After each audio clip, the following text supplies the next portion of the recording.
Sometimes in Pokemon, there are really cool potential evolutions of Pokemon out there that have the opportunity to happen, but don't. And even though they don't, it would be really cool if they did. So in today's video, I am going to be covering some missing Pokemon evolutions that could have happened that you never got to see. And I'm going to show you what they could actually look like if they did.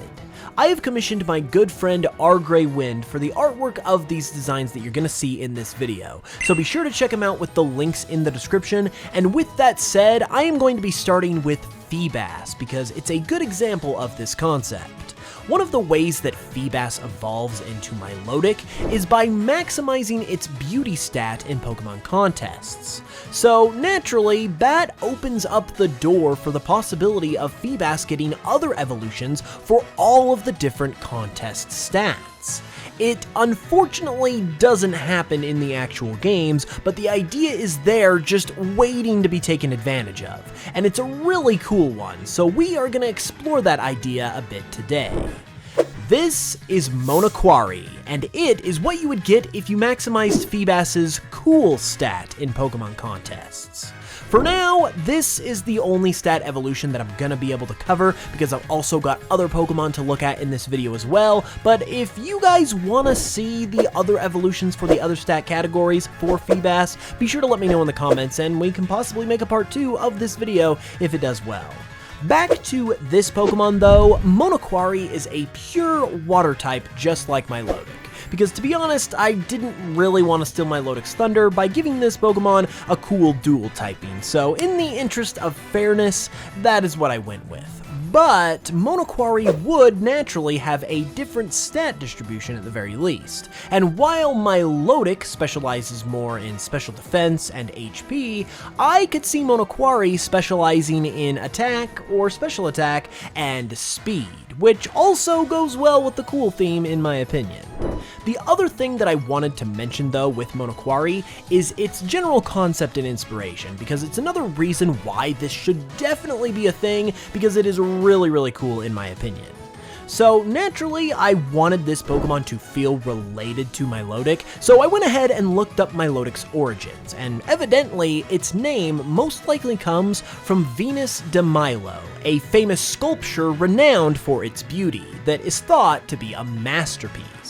Expanding off of this idea, the concept behind Monoquari and all of these hypothetical stat evolutions is that they would all be inspired by different masterpieces of art, since they are the coolest, most beautiful, etc. that you can be in contests, and therefore are masterpieces themselves.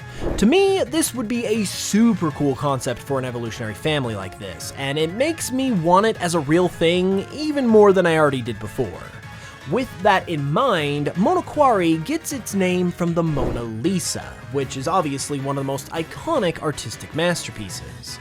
It also comes from aquarium for obvious water type reasons, but that particular word helps to give the name a unique flair in my opinion, which I really like. And then, to kind of round off this design, Monoquari is also based on an angel shark, since sharks are typically seen as pretty cool, and the angel shark in particular has a very unique look to it that I thought would match up well with the unique look of Milotic. Milotic also seems to possibly be inspired by mermaids a little bit as well, so Monoquari takes inspiration from the angels in angel sharks as a parallel to this, and that is where the unique eye patterns on the body of this Pokemon comes from, as they reference the quote-unquote biblically accurate angels, which are the appearance of angels as they are apparently described in the Bible.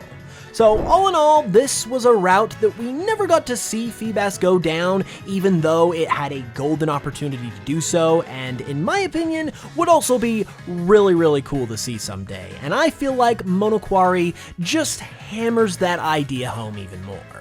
Let's go ahead and move on though to another kind of Pokemon, and that would concern Galarian Meowth and its evolution into Berserker. While the regional evolution here is great, it did in turn rob us of the chance to get Galarian Persian, since they opted for a new evolution here instead. So we are now going to go ahead and take a look at what Galarian Persian could have looked like if it wasn't for Berserker taking its place. This takes what Galarian Meowth started with its Viking motif, and as you might expect, simply just applies it to Persian. However, with Cantonian Persian being such a simple design to begin with, all of the wilder design traits of this line, like the longer hair, the sharp teeth, and the crazy eyes, work really well when applied to this Pokemon, and personally I think they give it a huge upgrade. Like Galarian Meowth and Berserker, it is a pure Steel type, and it is also based on the Norwegian Forest Cat.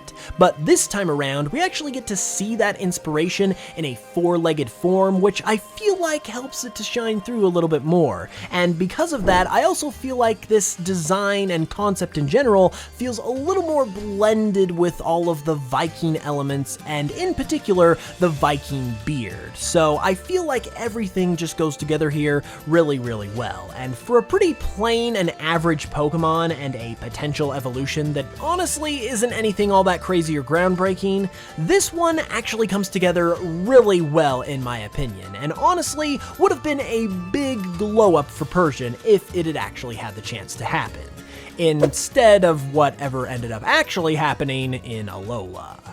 And speaking of Alola, if you're enjoying this content and all the Fakemon, consider giving my merch a look. That doesn't actually have anything to do with Alola, that was just a bad segue, but really, support for these videos matters a ton as they cost lots of time and money to make, and my merch is a great way to support them. Right now, we've got plushies, we've got trading cards, it's all really fun stuff, and you can check it all out with the link in the description. It helps make my content possible, so it's super appreciated, and speaking of content, let's go ahead and continue with that.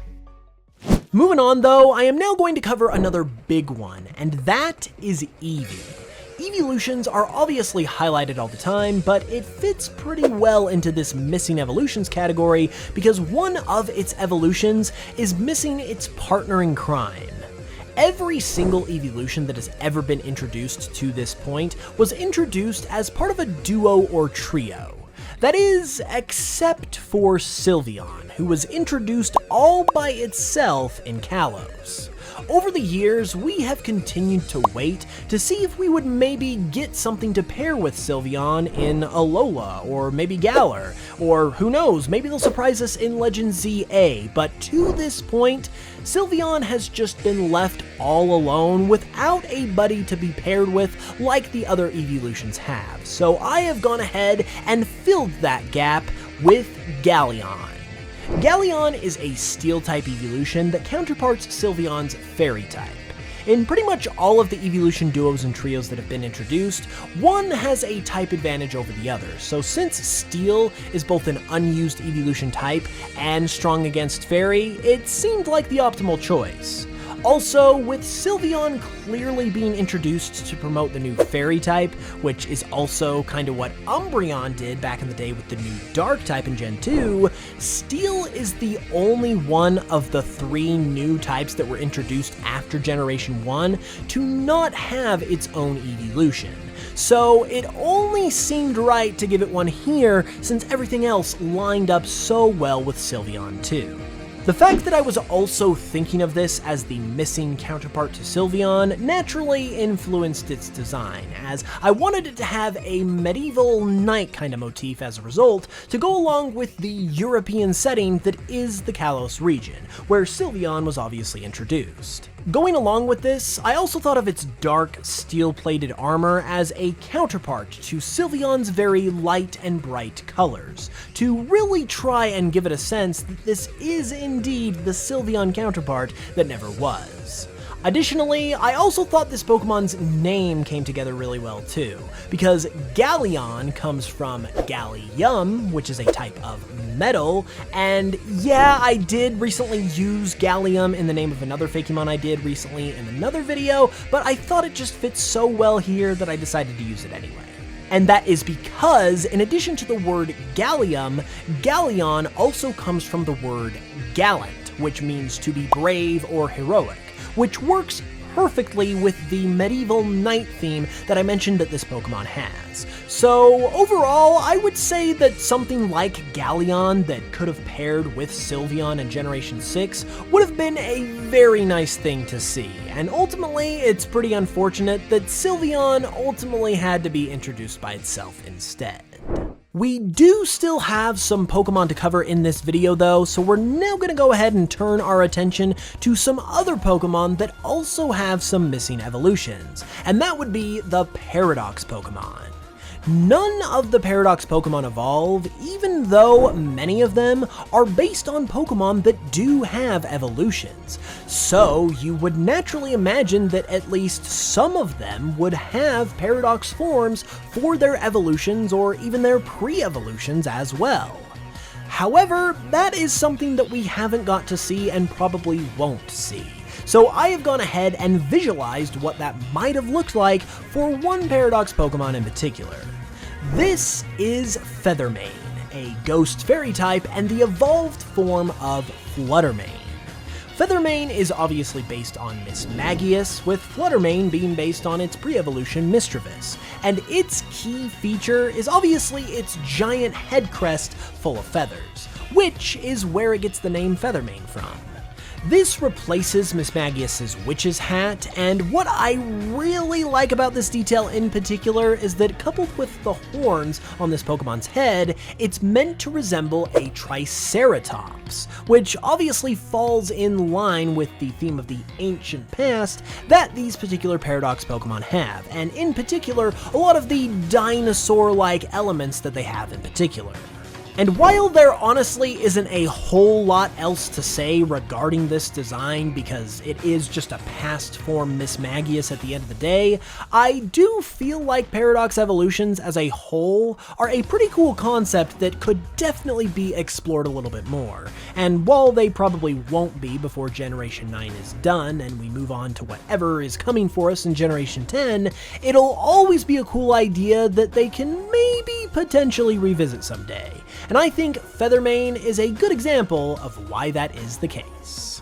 Moving along though, for this last one, it's kind of a different case to the others that I've covered so far, but it's also one that I felt like deserved some recognition, and that has to do with a true evolution for Dragonair. Going all the way back to Generation 1, people have always made comments about how Dragonite looks nothing like its pre-evolutions, and that it must have evolved from something else originally, and how it would be nice to have a Dragonair evolution that actually looks like Dragonair. While I personally think that Dragonite is just fine the way it is, and this particular situation is clearly not the same window of opportunity type of thing that the other things in this video were, it has been enough of a conversation over the years that I still thought it would be fun to look into. So I would like you all to meet Ascendra, a more expected kind of Dragonair evolution.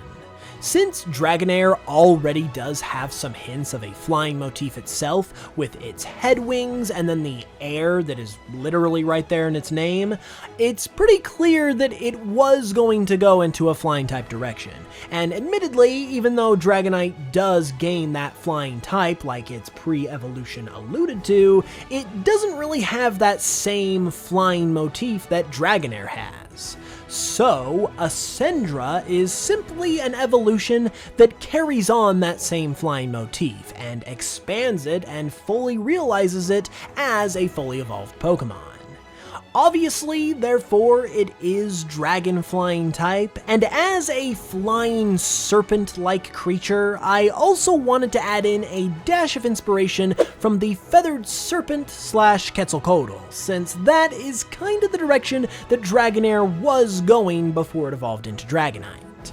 The name Ascendra also comes from ascend, referring to its flying type, and dragon. And while I am definitely happy that we got Dragonite at the end of the day, it is still a lot of fun to see what could have been if things had been just a little bit different for this family of Pokemon.